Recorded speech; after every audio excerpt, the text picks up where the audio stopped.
What's going on, guys? Today I'm going to talk a little bit about how you can use the CAN triple with the programming and debugging port, the USB Type C. If you bought one with the programmer, how you can utilize it for a means to kind of sniff CAN messages in general, or write your own messages using serial COM port.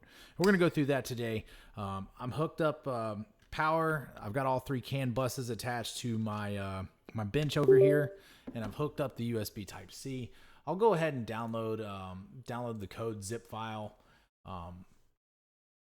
It'll say it's like number 3 or whatever, yeah, because I've done this video a couple times over, so it is what it is. We'll Control C. I'm gonna take this to the desktop. Control V. Cool. Now I have my CAN triple main. I'm going to go ahead and open this folder here. File, we'll go to Open Folder, go to my desktop, CAN triple main. I want to go to Projects. I want to go to Serial Communication, or Socket, Serial Terminal, Socket CAN Format, and select the folder. I already have this one set up. It's implementing a Linux Socket CAN format as a framework to print the messages into a serial COM port, which I find valuable. It's what I typically try to use for referencing my CAN bus logs. We'll go to Source, usercode.c, and we have basically everything that we're going to work in from here. I'm going to change the bitrate here from 1 megabit to 500K, 500,000. I don't need termination on any three, so I'll comment those out. Start CAN bus 1, start CAN bus 2, start CAN bus 3. And I have here formatted CAN message. That's going to set it up as the Socket CAN format. I'm going to do a couple other things as well. So like if I receive a message on CAN 1, I want to show you the two other ways, so to speak, or the two other appropriate ways that you can actually send messages. That's just more of a generic way. This is more of a framework oriented. Printf is one of the ways. So it's basically printf is supported, as well as SNPrintf. And then I have a serial print, which I wrote for the Arduino comfortable people that have yet to jump outside their bandwagon a little bit. But we'll get there. The other thing we have to also set up or understand, I use I'm gonna hit terminal up here, hit new terminal. I use a serial monitor that's a plugin. So if we just go to our extensions, where are they at? Extensions. We type in serial. There's a serial terminal or serial monitor by Microsoft. That's what I typically use. I set the bitrate at 737 2800, which is a kind of an uncommon bitrate. To add it, I believe I had to go to settings over here.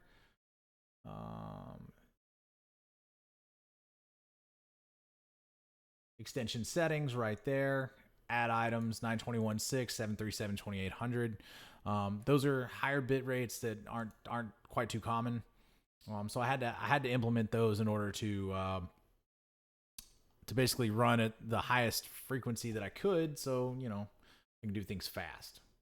Let me close out of the settings here and go back to our usercode.c. So we have a bit rate 1 megabit on CAN 1, 500K on CAN 2, 1 gigabit on CAN 3. When we receive a message, we're going to format it to Socket CAN. We're going to print it out. I'm also going to do some things as well. Oh, I forget to go to, let's go to include. So in our user code.h file, we have defined what the debug baud rate is. So UART debug baud rate is 737 2800. That's where you can find that.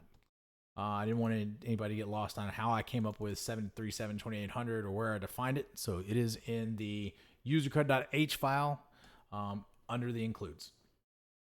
Usercode.c, jumping back. Sorry, I'm jumping back and forth. I have a problem doing that. I'm going to copy and paste some stuff that I have facilitated over here. Let's just take the void on receive function. I'll copy it and then I'll explain it once I have it copied over here. So Control V. All right. So the only thing I've added here is if the message is CAN 1, we're going to serial print is the function. We received a message, and then we're going to just, have our line break. And then if a message is canned too, this is a snprintf and the printf function. So snprintf is a function to basically set up a buffer for scenarios that you're going to print, and then printf allows you to print the structure without buffer overflow, so to speak. It's the safe practice in order to run it. You can set out all this up in printf too, as long as you don't overflow the buffer, which you shouldn't be able to, but I just try to do things the appropriate way when I can. So yeah, we have this set up. I'm going to hit Control-Alt-B for build it. You can also hit the check mark down here in the bottom left. So I'll let it run. It's run through its compiling process and says, hey, we successed. So I hit the check mark, same situation. Hey, it's successful. Upload, we can hit the arrow key right here at the bottom left corner, or I can do Control-Alt-U for upload. So it's being uploaded to the board. It was successful. And now we can do one of two things. I could use the serial terminal over here. I believe it's set up on the, I'm sorry, I did not hit the terminal. There we go, serial monitor there. So it's set up on 737-2800 too, based on the platform io.ini monitor speed. So we can monitor it here, or if I don't like this monitor, which I truly kind of don't, I prefer the serial monitor here. I can go 737-2800, start monitoring. I've opened up the COM port, and I'm going to go over to peak pecan, and let's do something. I'm going to minimize this one. We're going to go here so we can see, Explorer out of the way. So we have our serial monitor set up here. We've got open for the port. So we are now receiving the message at a cycle time every 100 milliseconds. So you can see that we have it where we're receiving the message. It's just can one. The message doesn't change. It's not dynamic. It's just sending it. And we'll go back and correlate that to our usercode.c. So when the message is can one, so we send it out in a socket can format no matter what. And then if the message is can one, we print we received a message, right? So that just allows us to say, hey, we received a message. That if you wanted to add any messages to any type of log file, that's your ability to do so. You can also dynamically print statements based on information you are provided via CAN or via time or anything that you can contrive. So now we're going to go to the CAN 2. So I'm going to open up, I'm going to minimize this one. I'm going to move this screen over, and I'm going to open up Pecan View on the right. And then we're going to hit print, and you can see that is printing as well. And we message received at 100, just basically whatever the timestamp is supplied at, which comes from this right here.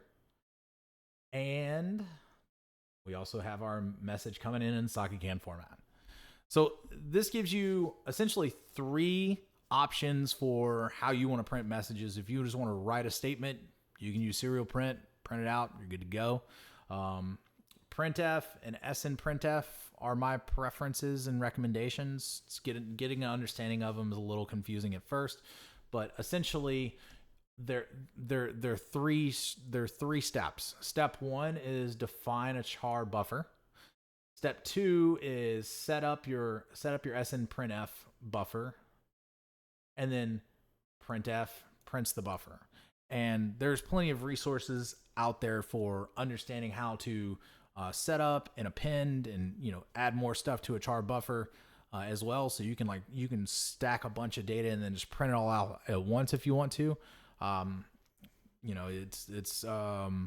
It's pretty flexible in its abilities, and it's also a non-blocking code, so you don't have to worry about any of these messages trying to be printed. Basically slowing down the system as well. It's ran in the back end on direct memory access, so which is kind of a neat feature. But yeah, if you have any questions, feel free to leave them in the comments below. If you want to order one of these, you can order one at mintonperformance.com. The only thing that you got to reference as well is if you are monitoring and you try to go back and re-upload the program. So we'll hit upload. It'll typically say, hey, it's got the serial monitor running. So if the monitor is running, it may block the monitor, things like that. So this is one of those things to be advised on. But yeah, if you have any questions, feel free to leave them in the comments below. We'll see you in the next one. I'm going to keep trying to bring more videos out as time comes.